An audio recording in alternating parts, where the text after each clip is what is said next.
द्वेष करो इस बात से, क्रोध करो इस बात में कि जो शरीर की मांगे हैं, जो हमें भगवत विमुख करने वाली चेष्टाएं हैं, हम कभी इनको पूर्ण नहीं होने देंगे। देखो, अपने शरीर में प्रियता हो जाती तो दूसरे शरीर को उबाल के लोग खाते हैं, मांस भक्षण काटते हैं, हिंसा। जैसे हमें अपना शरीर प्रिय है, ऐसे पशु पक्षियों को भी अपना शरीर प्रिय है, पर अपने शरीर में प्रियता होने के कारण, सबलता होने के कारण वो निर्बल पशुओं की हत्या करके उनको भूंज के उबाल के ऐसे खाते। कितनी राक्षसी बुद्धि आ गई।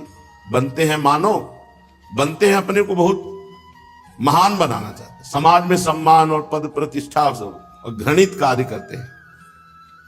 अर्थ अधिक बढ़ जाए और बुद्धि शुद्ध ना हो तो पाप के सिवा कुछ नहीं होता है। रोज शराब पीना, रोज नए नए व्यभिचार करना, रोज पशु पक्षियों का मांस खाना, ये सब बढ़ जाता है। जिनकी बुद्धि में भगवान का आश्रय नहीं, जिनकी जिह्वा में भगवान का नाम नहीं, उनके अंदर राक्षसी बुद्धि आ जाती है। शिष्णोदर परायण, जबान में स्वाद के लिए जीवों का मांस खाना, जनेंद्री में रोज नए नए शरीर का भोग करना, शराब पीना, गंदे विचार रखना। क्या जीवन है। पूर्व पुण्य के अनुसार इस बार तुम धनी मानी हो गए हो, अब ऐसे नीच योनियों में जाओगे कि तुम्हें कोई जानेगा भी नहीं, सारी मनमानी तुम्हारी ठीक हो जाएगी। इसलिए कह रहे हैं कि आप क्रोध करो इस बात पर अपने ऊपर जो आपकी इंद्रियां आपको गलत मार्ग में ले जा रही। नहीं करूंगा, ज्यादा उद्दंडता करें, 2 दिन 3 दिन उपवास कर लो, ठीक हो जाएंगे। उपवास करने से रजोगुण तमोगुण शांत होता है और सतोगुण बढ़ने लगता है। जहां कभी किसी की इंद्रियां इतनी बलवत्ता दिखावे कि वो भ्रष्ट ही होने वाले, तत्काल उनको उपवास में ले आओ, भोजन बंद कर दो, 2 दिन 3 दिन 4 दिन अपने आप सही हो जाएंगे। तो द्वेष करो इस बात से, क्रोध करो इस बात से कि आपकी इंद्रियां जब गलत मार्ग में जाएं तो आप उनका सहयोग न देकर उनको धिक्कारिए, उनको दंड दीजिए। उपवास आदि उनका दंड है। वो जो मांग रहे हैं वो ना देना और उनके विरुद्ध चलना, ये उनको दंड देना है। और जो मांग रहे हैं वो दे देना, उनके अनुकूल चलना, ये अपने आप को दंड देना है, दुर्गति में पहुंचा देना है। श्रीपाद कह रहे हैं, सबके प्रति शरीर से, मन से, वाणी से प्रिय व्यवहार करो, मित्र जैसा व्यवहार करो। पशु पक्षियों को भी प्यार करो, पशु पक्षियों के प्रति ऐसा व्यवहार। पता नहीं कौन सा महात्मा है, किस रूप में आया हुआ है,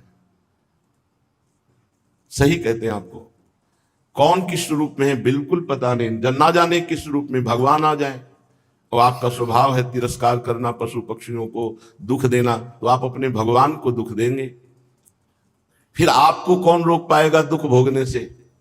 इसलिए न जाने किस रूप में भगवान हो। हमें एक पशु का स्पष्ट आशीर्वाद मिला, वो सही माने में नाम उसको क्या, लोमड़ी जैसी आकृति थी। तो वो रास्ते में परिक्रमा में हम 2 बजे रात्रि के लगाते थे, जैसे अभी 2 बजे निकलते हैं, 2 बजे परिक्रमा में निकलते थे। अब अंधेरा कच्चा मार्ग, तो शायद कुत्तों ने उसको मृत तुल्य मान के छोड़ दिया था। और ठीक परिक्रमा में पड़ी थी, जो ही देखा तो सांस चल रही थी। बैठ गए, रज में तो लेटी रही थी, ऐसे ऐसे हाथ किया, क्योंकि बिल्कुल असमर्थ। उसने आंख खोला ऐसे, राधा राधा राधा राधा, आंख शांत हो गई। अपार आनंद हृदय में, क्योंकि उसे भगवत प्राप्ति हो गई। वृंदावन की रज, राधा नाम, और तत्काल छूते ही शरीर को छूट जाना, भगवत अपार आनंद। कई दिन तक वो आनंद से उमकता रहा। एक पशु का आशीर्वाद मिल जाए तो भगवत प्राप्ति करा दे। वृंदावन के खगमृग पशु पंछियों की तो बात जाने दो, ये तो सब भगवत स्वरूप है। कहीं भी किसी पशु पक्षी को कष्ट ना दो। कैसे निर्दयी हृदय के राक्षस हैं, पशु पक्षियों को काटते हैं, रांधते हैं, खाते हैं। इनकी दुर्गति नहीं होगी।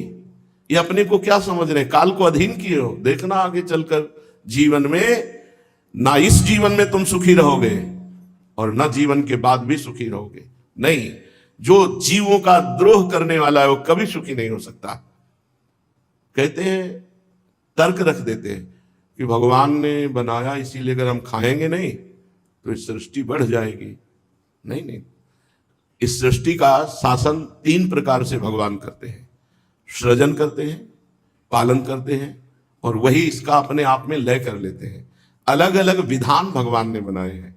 ऐसे पशु बनाए हैं जो पशुओं को खा जाते हैं, ऐसे पक्षी बनाए हैं जो पक्षियों को खा जाते हैं। जैसे बाज है, पक्षियों को खा जाता है, बाज को काल भगवान मार देते हैं। ये क्रम उनका, तुम पाप क्यों कर रहे हो? तुम मनुष्य हो, मनुष्य के लिए उचित नहीं। जो जिस योनि में है उस अपनी योनि के अधिकार अनुसार यदि वो क्रियाएं उससे हो, उसको पाप नहीं लगता। जैसे जबरदस्ती बलात् पशुओं को हिंसा करके खाता है सिंह, तो सिंह को पाप थोड़ी लगता है। जैसे हम तरबूज पाते हैं तो हमको कोई पाप थोड़ी लगता है, ऐसे सिंह को पशु हिंसा करके खाने में कोई पाप नहीं। जैसे गरुड़ को सांप खाने में कोई पाप नहीं, चाहे जितना विषधर फणधारी हो, क्योंकि उसका विधान बनाया गया है, कानून है ऐसा जिसके लिए जो निर्धारित। जीव बिना जीवे नहीं। मूली है, गाजर है, गेहूं है, धान है, दाल है, ये सब पौधों में प्रकट हुआ है, ये सब जीवान्न है और उनके अंदर जीव है। क्योंकि जब हम वो पाते हैं तो वही सप्तम धातु बनती, और वही जब मैथुन क्रिया होती, सप्तम धातु स्त्री के गर्भ में जाती, तो वही जीव इस बालिका या बालक के रूप में उत्पन्न होता है, पुत्र या पुत्री के। तो उस अन्न में है ना जीवात्मा। हम बिना जीव के जी नहीं सकते, लेकिन निर्धारित किया गया है कौन जीव किस अंश से किसका भक्षण करे, अन्यथा उसके लिए भी अपराध है। तो शरीर से, मन से, वाणी से हमारा सबके प्रति प्रिय, हितकर, मित्रवत व्यवहार हो। संपूर्ण स्त्रियों में माता के समान परम पवित्र भाव हो। चराचर जगत में किसी के प्रति भी हमारा द्वेष नहीं है। हमारा द्वेष हमारी इंद्रियों के प्रति है। जो हमारी इंद्रियां हमें गलत मार्ग में ले जाती हैं, हम उन पर शासन करें, उनको जलाएं, तप के द्वारा, व्रत के द्वारा, भजन के द्वारा उनको संयम में लाएं। शरीर, मन, वाणी से किसी भी जीव को हम कष्ट ना दें, किसी भी जीव को हम दुख ना दें। राधा पद नक्षचंद्र कांचित लता वृक्षे चकोरश्चरन वृंदा विपिने भवानी सकल प्राणिस्व मात्रवत। श्री राधा किशोरी के श्री चरणार विंद में हमारी आसक्ति हो जाए।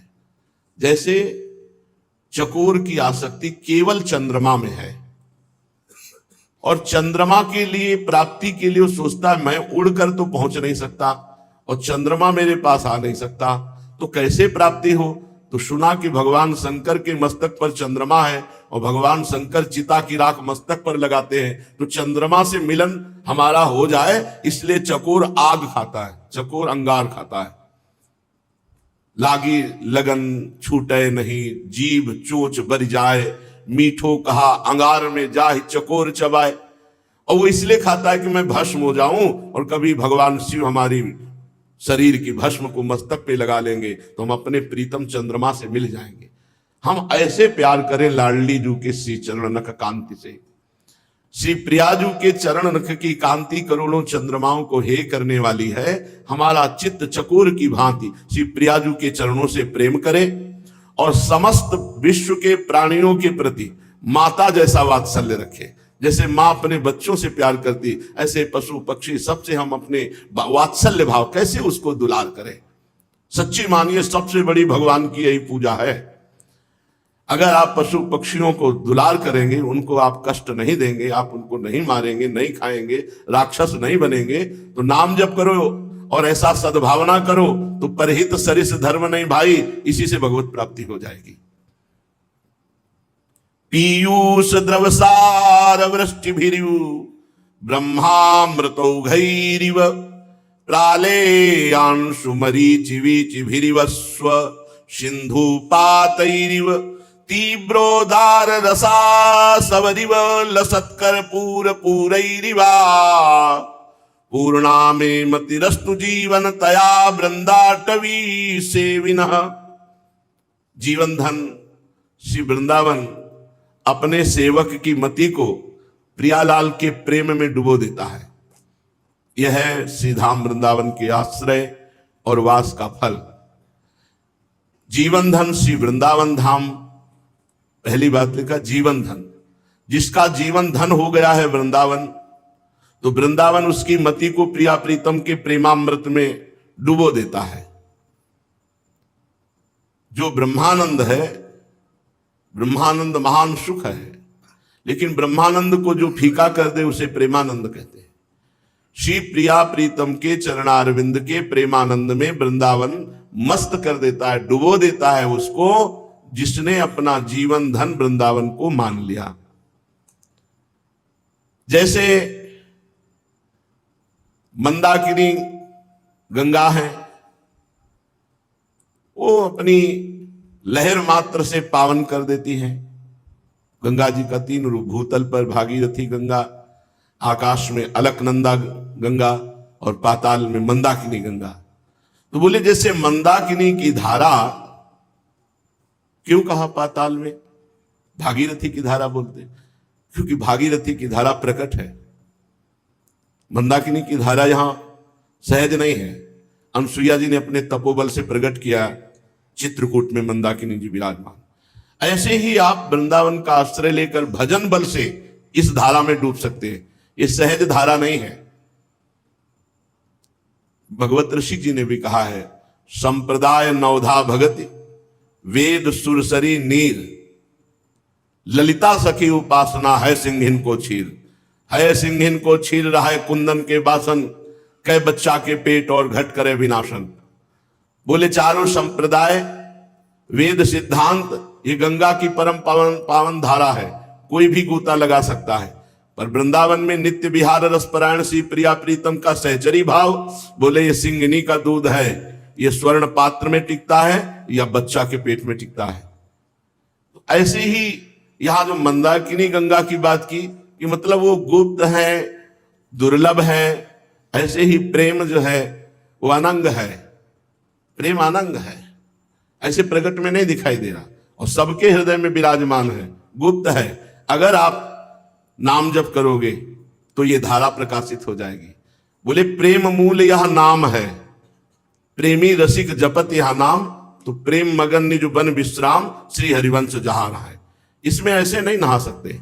इस धारा में नहाने के लिए आपको खूब निरंतर नाम जप करना होगा, श्री धाम का आश्रय लेना होगा, रसिकों का संग करके बच्चा बनना होगा, तब ये प्रेम रस हृदय में प्रकाशित होगा।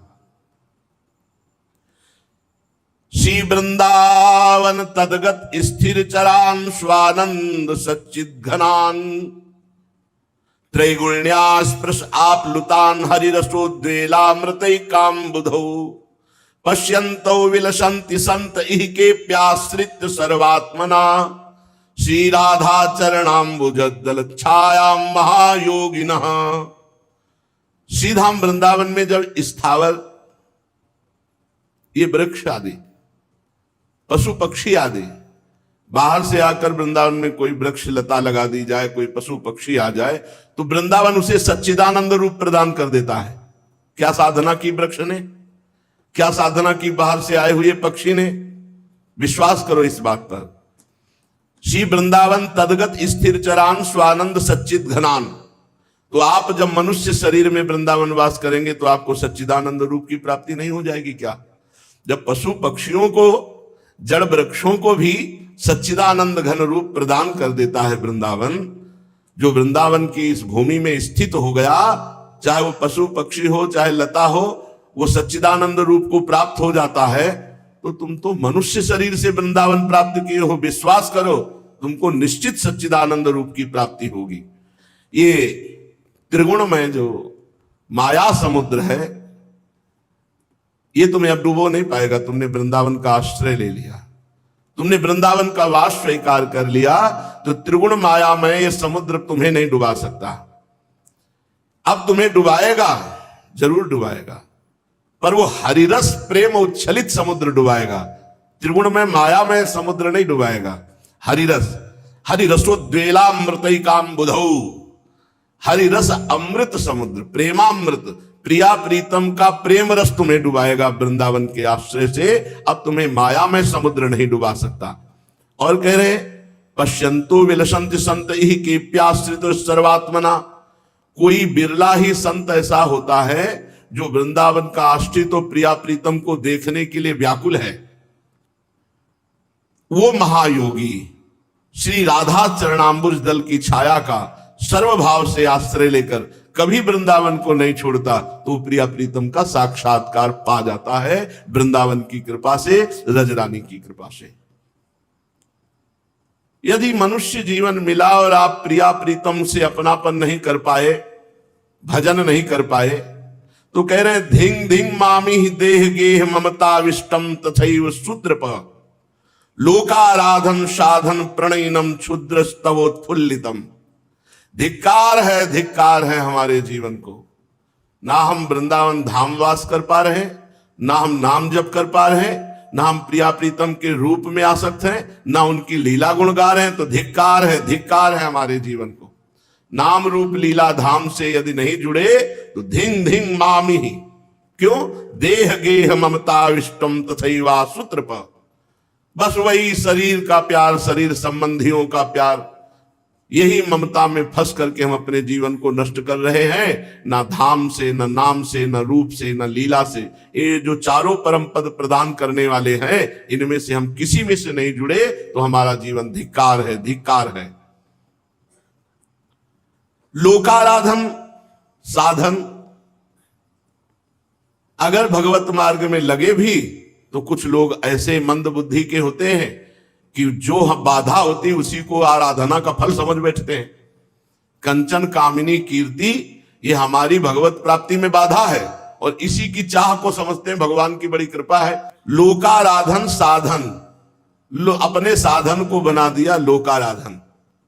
कृपा का तो स्वरूप है कंचन कामनी कीर्ति में राग का त्याग हो जाए और प्रिया प्रीतम प्राण प्रिय लगने लगे।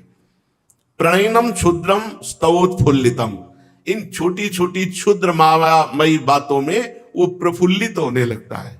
क्षुद्र बातें, गाड़ी घोड़ा रुपया पैसा मिला, अहंकार नहीं होना चाहिए, प्रियता नहीं होनी चाहिए, हर्ष नहीं होने चाहिए। जैसे प्रभु तुम राखो, महलों में राखो, चाहे झोपड़ी में वास दो, वो आपकी इष्ट बात है। अब इनमें प्रसन्न नहीं होना चाहिए, हर्षित नहीं होना चाहिए। कह रहे तवोत्फुल्लितम लोकाराधन साधन प्रणयनम क्षुद्र स्तवोत्फुल्लितम।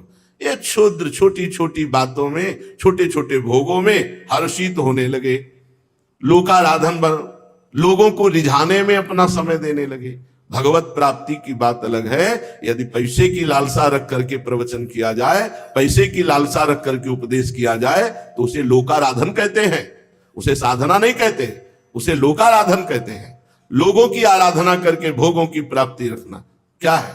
बोले क्षुद्र, बहुत नीच बात है। तवोत्फुल्लितम, उसमें प्रफुल्लित हो रहे हैं।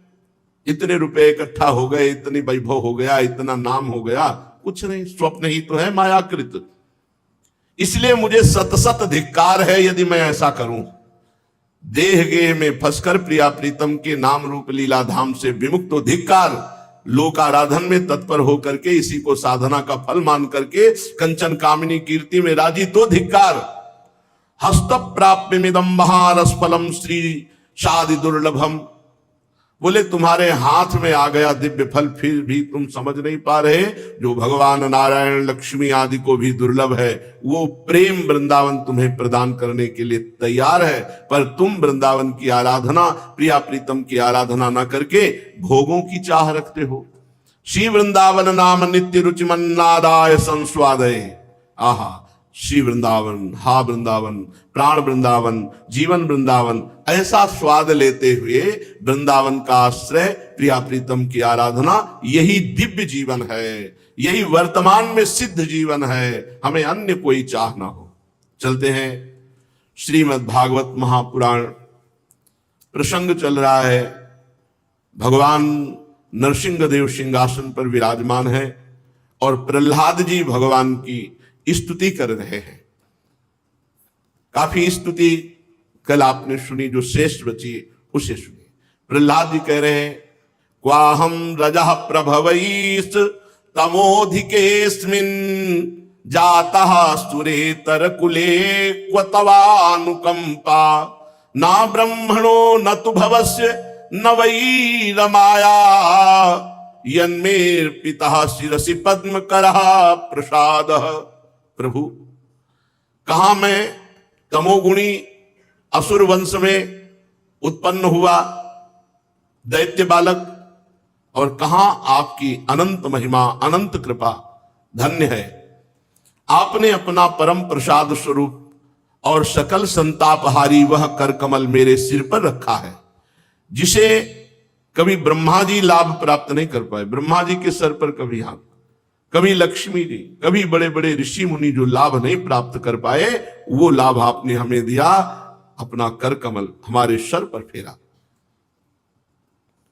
प्रभु आप कल्प वृक्ष के समान हैं। आप में अपना पराया छोटा बड़ा ये कोई भाव नहीं। जो आपको जैसी भावना से भजता है वैसे ही आप उसके अनुभव में आते हैं। ये बात समझने की है। प्रहलाद जी कह रहे हैं प्रभु आप कल्प वृक्ष के समान हैं। जो जैसी भावना से आपको भजता है वैसे ही आप उसके अनुभव में आते हैं। गोस्वामी जी की टीका मानो कर रहे, जाकी रही भावना जैसी, प्रभु मूर्ति देखी तिन तैसी। जैसी भावना से वैसे ही प्रभु अनुभव में आए हैं। अभी हमारी भावना मायाकृत है तो देखो प्रभु माया में दिखाई दे रहे हैं, प्रभु ही है। अगर हमारा भाव चिदानंद हो जाए तो अभी चिदानंद प्रभु अनुभव में आने लगे। भगवान, ये संसार एक अंधेरा कुआं है। इसमें बड़ा भयंकर काल रूपी सर्प डसने के लिए तैयार है, और इस कुएं में सब लोग गिर रहे हैं विषय भोगने की इच्छा के कारण। जो विषय भोगने की इच्छा है यही संसार रूपी अंधेरे कुएं में गिरना है, और वहां काल रूपी सर्प डस रहा है। प्रभु, मैं भी गिरने जा रहा था, पर मुझे तो आपके परम प्रिय देवर्षि नारद जी ने बचा लिया। इसलिए प्रभु मैं आपसे मांगता हूं कि सदैव आपके भक्तों का संग मुझे मिले और भक्तों की सेवा मिले। सच्ची बात, अगर संत संग जिसके जीवन में नहीं है वो इसी संसार रूपी कुएं में गिरेगा, वो इससे निकल नहीं सकता। किसी को भी मति गति जो भी कभी प्राप्त हुई है तो सो जानो सत्संग प्रभाव, लोकों वेदना अनुरूपाओ। न लोक में न वेद में कोई और उपाय नहीं, एकमात्र ही है संत संग। हे अनंत, जिस समय मेरे पिता ने अन्याय करने के लिए हाथ में तलवार लेकर कहा कि मेरे सिवा अगर कोई ईश्वर है तो तुझे बचा ले, मैं तेरा सिर काटता हूं, उसी समय आपने ये नरसिंह रूप धारण किया और मेरे पिता का उद्धार किया और मेरी रक्षा की। मैं समझता हूं आप अपने प्रेमी भक्त शनकादि ऋषियों का वचन सत्य करने के लिए वैसा किया। भगवान, ये संपूर्ण जगत आप ही बने हैं। ये बहुत बार आई है बात, आप ही संपूर्ण जगत बने। हमको जगत में स्त्री पुरुष ऊंचा नीचा पापी पुण्यात्मा महात्मा दुरात्मा ये दिखाई दे रहा है, भगवान नहीं दिखाई दे रहे। और जिनकी दृष्टि पावन हुई उनको दिखाई दिया, सिय राम में सब जग जानी, करो प्रणाम जोरी जुग पानी। हे भगवान, ये संपूर्ण जगत आप ही बने हुए हैं, आप ही हैं। क्योंकि जब ये जगत नहीं था तब आप थे, जगत नहीं रहेगा तब आप, तो बीच में कौन है? आप ही आप तो है, बीच में केवल आप ही है। आप अपनी माया के गुणों के परिणाम स्वरूप इस जगत की सृष्टि करके इसमें विद्यमान है। माया का पर्दा ओढ़े हैं स्त्री पुरुष पशु पक्षी वृक्ष लता 84 लाख योनियों का, और आप ही बैठे हैं। आप स्वयं परमात्मा ये 84 लाख योनियों की पोशाक पहनकर बैठे हैं। पहचान पाओ तो पहचान लो, वही परमात्मा 84 लाख योनियों की पोशाक पहनकर बैठा है। बस यही जानना दुर्लभ बात है। समात्मा सुदुर्लभा वासुदेवा सर्वम सब में भगवान स्पष्ट भगवान समझा रहे। विद्या विनय संपन्न ब्राह्मण में, गाय में, हाथी में, चांडाल में, कुत्ते में जो मुझे देखता है वही सच्चा ज्ञानी है।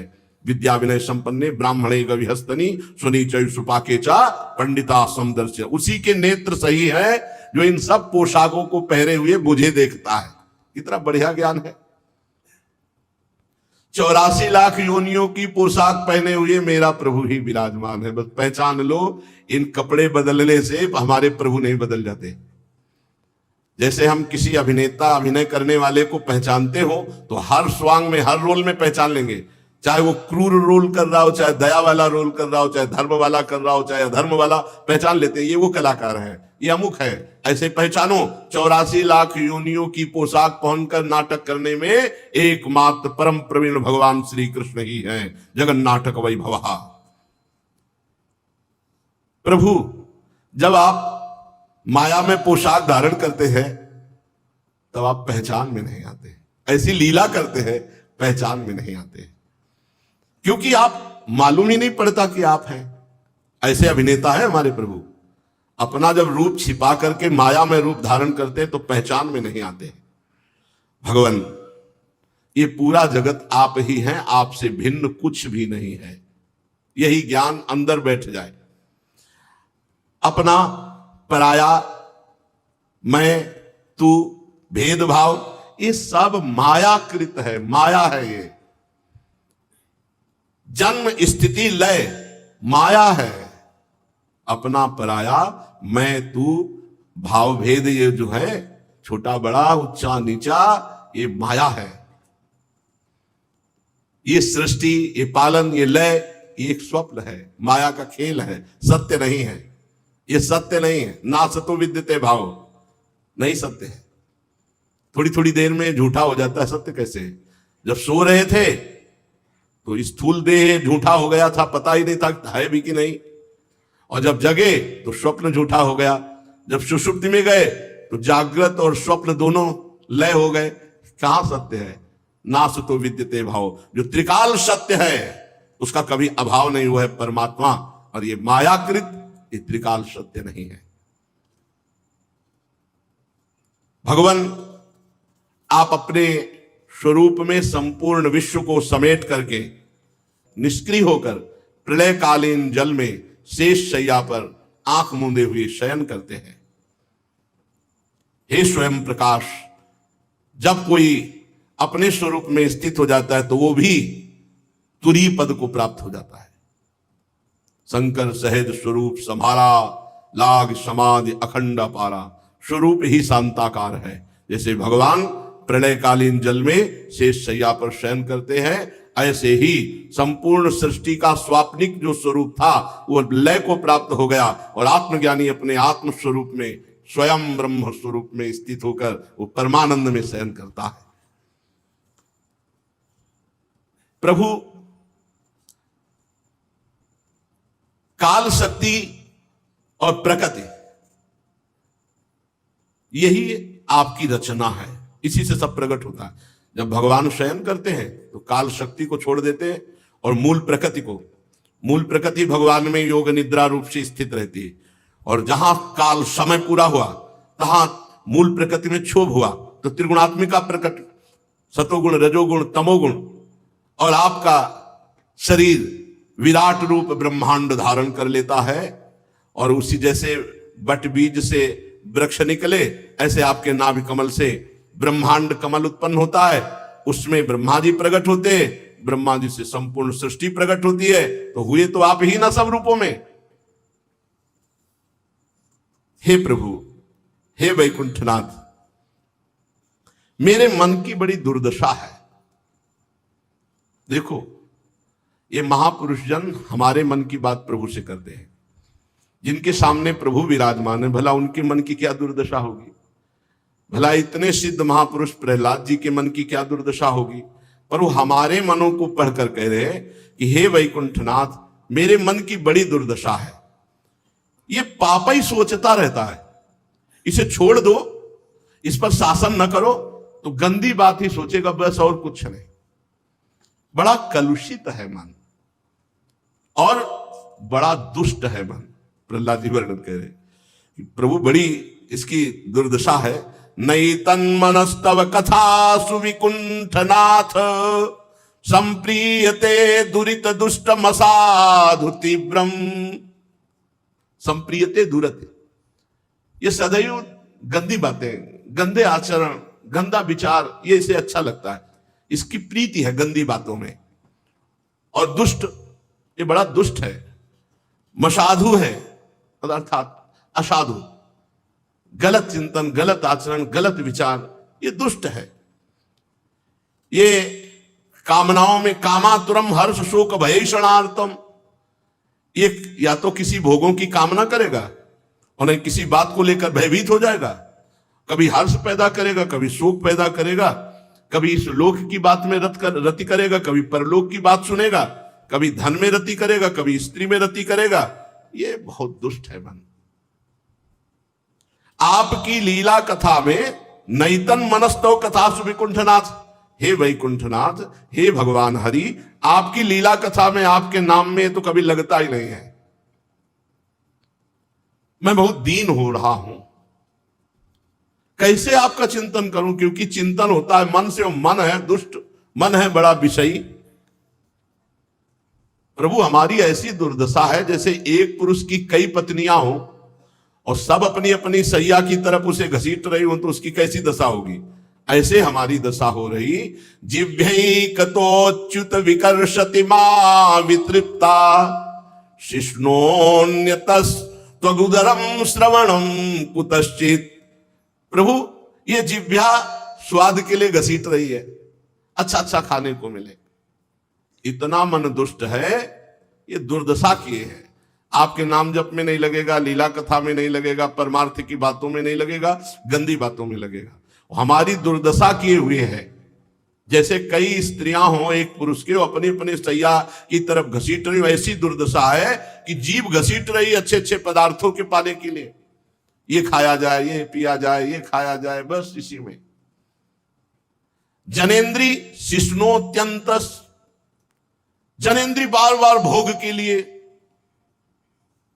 इस शरीर को भोग लिया, अब इस शरीर को भोग ले, इस शरीर को भोग ले, इस शरीर को, ऐसे पूरा जीवन।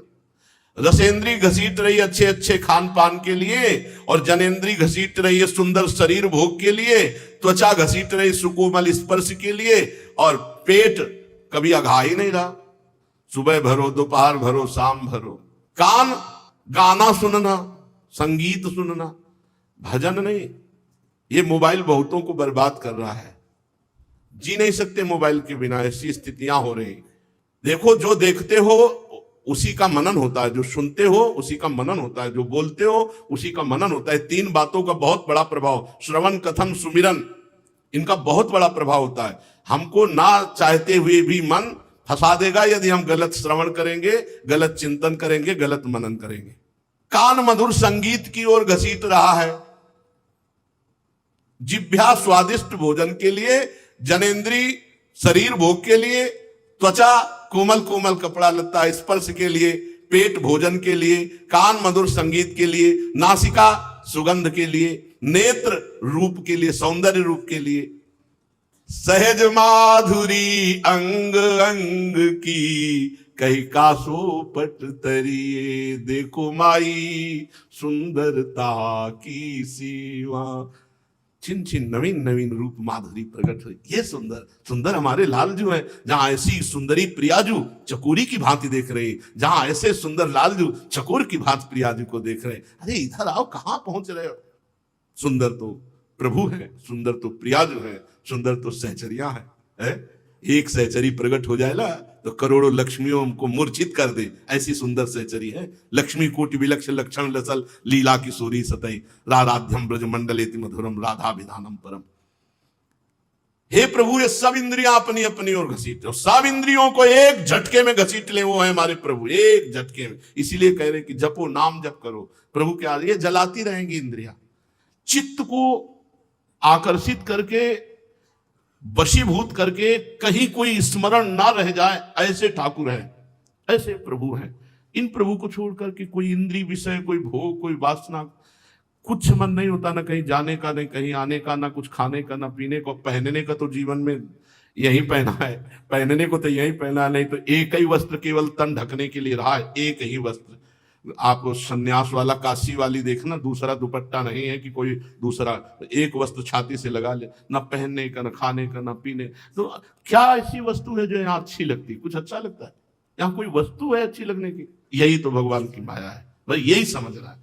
पर वो नहीं, शरीर को मैं मानना, शरीर का श्रृंगार करना, शरीर के भोगों में सुख पाना, यही भगवान की दुरंत माया है। अगर भगवान के आश्रित हो जाया जाए, अरे वो ऐसे खेल खेलते हैं कि कुछ तो वाणी से बताए जा सकते हैं, कुछ केवल जाने मोरी छाती, हृदय केवल जानते हैं। हे प्रभु, ये इंद्रियां सब अपने अपने विषय की ओर खींच रही। प्रभु, मैं इस संसार रूपी वैतरणी में गिर ही गया था। अब वो तो बस जन्म ही होना था। अगर प्रहलाद जी को देवर्षि नारद जी अपने आश्रम में कयाधु जी को न ले जाते तो उनका जन्म ही बड़े संकट स्थिति में होता। प्रहलाद जी को गर्भ में ही महाभागवत बना दिया देवर्षि नारद जी ने।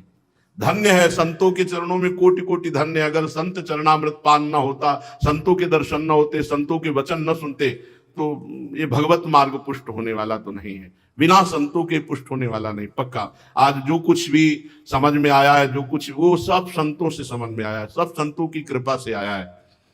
जन्म मृत्यु, मृत्यु के बाद जन्म, बस यही भोगते हुए न जाने कितने कल्प व्यतीत हो गए। ये अपना ये पराया, यही भेदभाव दिमाग में ठूस ठूस करके भर दिया माया ने। ये शत्रु, ये मित्र, ये अपना, ये पराया, ये सुख, ये दुख, है कुछ नहीं। मूढ़ जीव की दुर्दशा तो देखो प्रभु। अब तो द्रवित हो जाओ प्रभु, इन सब प्राणियों को परम पद दे दो। देखो प्रहलाद जी का हृदय, ऐसे ही संत का हृदय होता है, कैसे सब भगवान को प्राप्त हो। आप सच्ची मानिए, जैसे पिता अपने बालक की तोतली बानी और वो स्थिति, तो वो घुटने के बल हो जाता है, पीठ पे चढ़ा लेता है और वो उसकी दाढ़ी नोचता है, बाल नोचता है वो उसको। ऐसे ही संत जन अपनी स्थिति से उतर करके हमको प्यार करते हैं, दुलार करते हैं। किस लिए?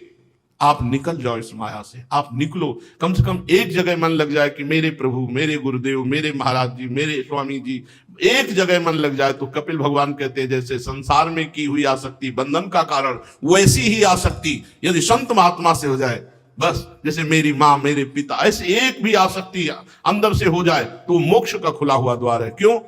क्योंकि जहां हमारा चिंतन जाता है, उनका चिंतन प्रियालाल में जाता है। हमारा तो काम बन गया। हमारे चिंतन का विषय वे, उनके चिंतन का विषय प्रियालाल। हमारा कनेक्शन पूरा प्रियालाल से ही है। हे जगत गुरु, इस संसार चक्र में जो भटके हुए जीव हैं, वो सब आपके कृपा पात्र हैं।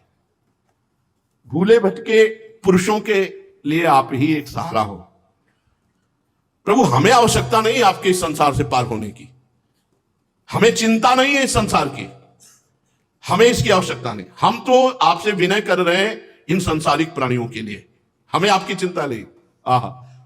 मूढ़ेश वही महदनुग्रह आर्त बंधो।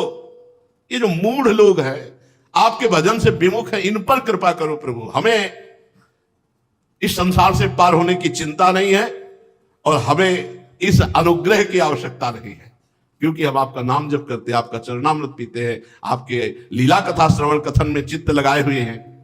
प्रभु, इस संसार से पार होना बहुत कठिन है दूसरों के लिए, मुझे नहीं। इतने विश्वास से प्रभु के सामने बोलना बहुत बड़ी बात है। मुझे नहीं, मुझे इस संसार से तनिक भी कोई चिंता नहीं, कोई भय नहीं है। क्यों? क्योंकि मेरा चित्त आप में लगा हुआ है। मुझे नहीं भय है, मुझे नहीं आपसे कृपा चाहिए कि मुझे संसार से पार कर दीजिए, क्योंकि मेरा चित्त आप में लगा हुआ है। जब मैं आपकी लीलाओं का गान करके मगन रहता हूं तो मुझे किसी भी तरह का कोई भय, कोई चिंता, कोई शोक नहीं। यह संसार का झूठा सुख अब हमको नहीं लुभायमान कर सकता।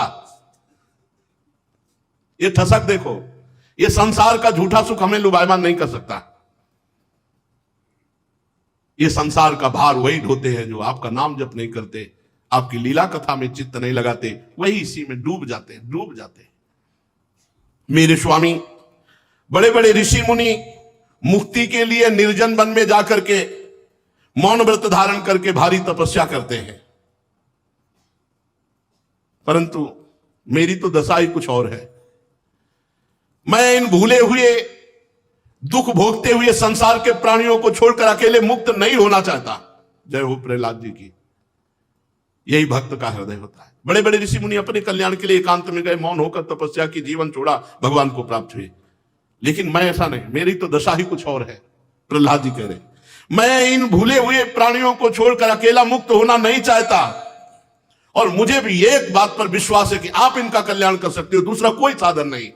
हे नाथ, ये जो घर में लोग पत्नी से मैथुन का सुख भोग रहे हैं, पुत्र से मोह का सुख भोग रहे हैं। प्रभु ये मैथुन सुख क्या है? प्रहलाद जी भगवान से बड़ी सुंदर चर्चा कर रहे हैं। बोले यन मैथुनादि ग्रह मेदि सुखम ही तुच्छम कंडूयनेन करयोरी दुख दुखम तृप्यंति नेह कृपणा बहु दुख भाजा कंडूतिवन मनुष्यजम विषहेत धीरा। जैसे नई दाद हो जाए और उसको खुजलाओ धीरे धीरे, कैसा लगता है? बड़ा सुंदर। और इसके बाद जब वो फबद करके जलन पैदा करती तब कैसा लगता है? बड़े त्रास। प्रभु ये मैथुन सुख ऐसे ये खुजली है, पहले तो बड़ा सुखद लगता है, फिर जब तृष्णा और वासना का तांडव होता है तो पागल हो जाता है आदमी।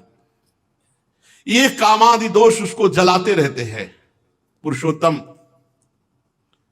मोक्ष प्राप्ति के ये 10 सिद्ध साधन है। ये 10 साधन जिसमें है वो मुक्त पुरुष है। मौन व्रत श्रुत तपोध्ययन स्वधर्म व्याख्या रहो जप समाधय आप वर्ग्या प्रायः परम पुरुष ते त्वजितेन्द्रियाणाम वार्ता भवन्ति तु नवात्र तु दंभिकानाम। प्रभु ये मोक्ष के 10 साधन हैं, अर्थात ये 10 बातें जिनमें है वो मुक्त पुरुष है। पहला है मौनम, मौन। मौन का 2 तात्पर्य है। एक मन का निसंकल्प हो जाना मौन है, एक वाणी को रोक लेना मौन है। वाणी को रोक लेना प्रारंभिक मौन है और असली मौन है मन का ही निसंकल्प हो जाना।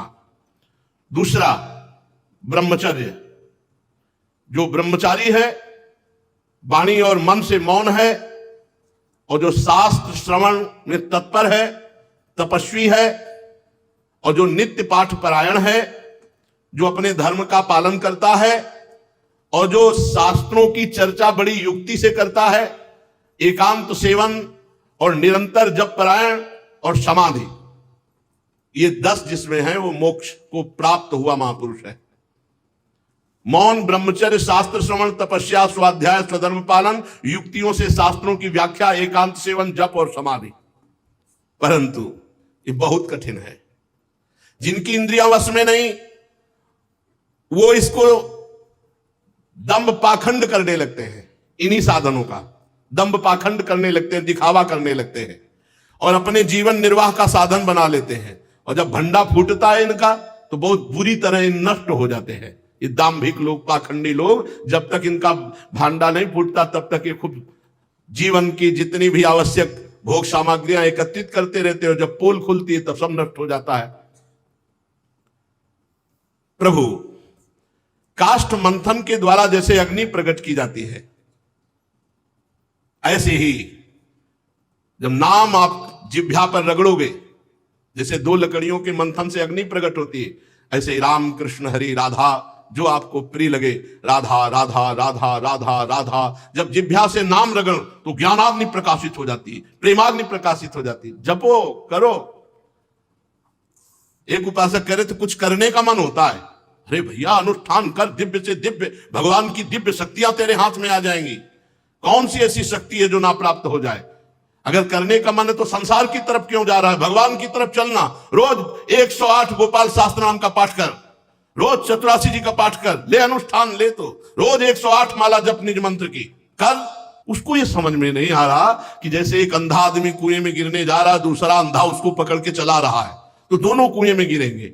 और बार बार समझाया जा रहा है ऐसे नहीं, ऐसे। फिर लगता है जैसे बच्चा कहे कि हमें आइसक्रीम पवा दो फिर हम ये कार्य कर देंगे, तो ले भाई, भगवान की कोई कृपा उदय हुई है अभी, उसका लाभ ले लो, नहीं तो फिर बाद में केवल पछताना ही पछताना है। जो अग्नि, वायु, पृथ्वी, जल, आकाश, इन्हीं से बना हुआ शरीर है, इसको मैं मान रहा, कितना गलत हो गया है।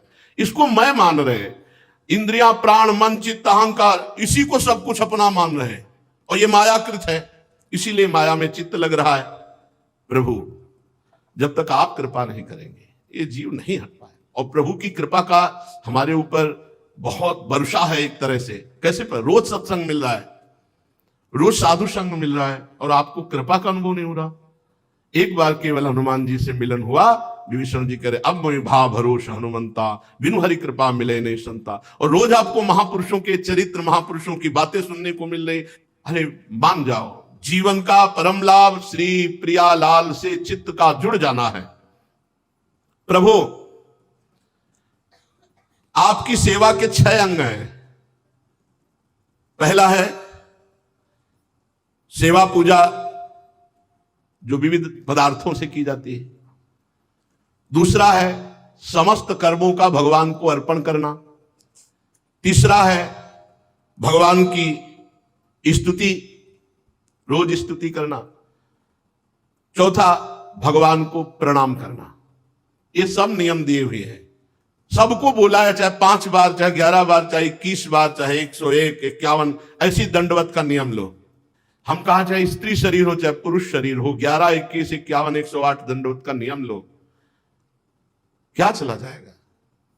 10 मिनट अगर आप दंडवत करोगे तो शरीर भी स्वस्थ रहेगा और अपनी सेवा भी होगी। भगवत प्राप्ति की इस सेवा के भक्ति के 6, ऊपर सुना मोक्ष प्राप्ति के 10 साधन: मौन, ब्रह्मचर्य, शास्त्र श्रवण, तपस्या, स्वाध्याय, स्वधर्म पालन, युक्तियों से शास्त्रों की व्याख्या, एकांत सेवन, जप और समाधि।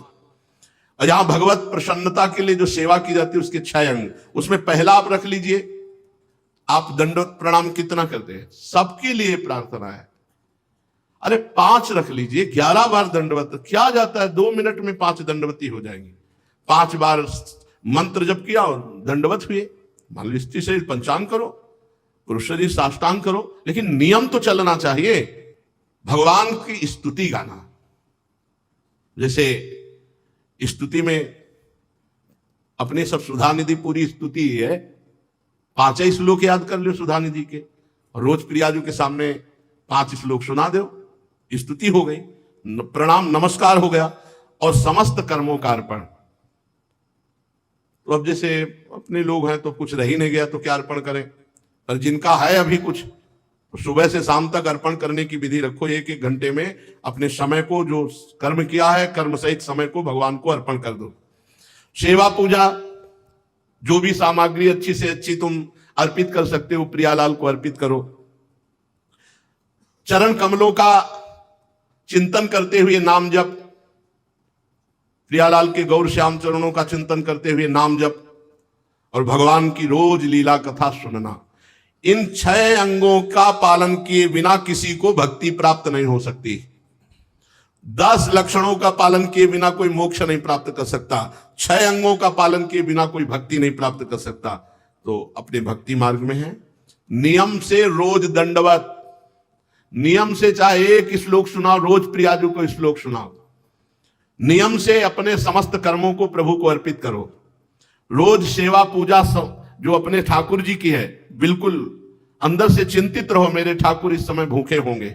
ऐसी भावना जब जागृत हो जाए, कितनी जल्दी मैं जाऊं और अपने ठाकुर को भोग अमनिया करके पवाऊं। सेवा पूजा और भगवान के चरणों का चिंतन करते हुए नाम जप करना और भगवान की लीला कथा रोज नियम से सुनना, इन 6 अंगों से भक्ति की प्राप्ति हो जाती है। प्रभु, जब भक्ति प्राप्ति हो जाती है तो आप फिर दूर नहीं रहते, साथ खेलते हैं, पक्का पक्का। आप तो अपने परम प्रिय भक्त जनों के सर्वस्व हैं, आप अपने भक्तों के सर्वस्व हैं। नारद जी कहते हैं, इस प्रकार प्रहलाद जी ने बड़े प्रेम से बड़े दिव्य ज्ञान संपन्न भगवान की स्तुति की और भगवान के चरणों में सर रख करके चुप हो गए। नरसिंह भगवान का क्रोध अब शांत हो गया है, बड़ी प्रसन्नता से श्री भगवान बोले। वो चर्चा आगे।